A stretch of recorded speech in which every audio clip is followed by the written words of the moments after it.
Nanawagan si Senator Panfilo Ping Lacson ng investigasyon sa rehabilitasyon ng EDSA matapos lumitaw ang mga bagong pothole sa mga bagong ayos na bahagi ng kalsada kasunod ng matinding pag-ulan. Sa Senate Resolution 594, hiniling ni Lacson sa Senate Committee on Public Works na suriin ang design engineering, standards at pananagutan sa mga high-cost infrastructure project. Nakababahalaan niya ang mabilis na pagkasira ng mga bagong rehabilitate na kalsada dahil posibleng may problema sa planning, design, construction o management.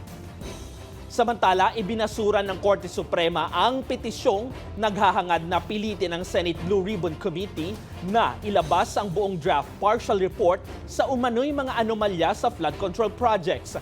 Ayon sa Korte Suprema, walang batas o konstitusyonal na tungkulin ng Senate panel na isapubliko ang isang hindi pa tapos na draft report at nagiging bahagi lamang ito ng Office Senate record kapag finalize, aprobado ng komite at naisumite na sa plenaryo. Dahil dito, hindi umano maaaring gamitin ang petition for mandamus para pilitin ang paglabas ng dokumento.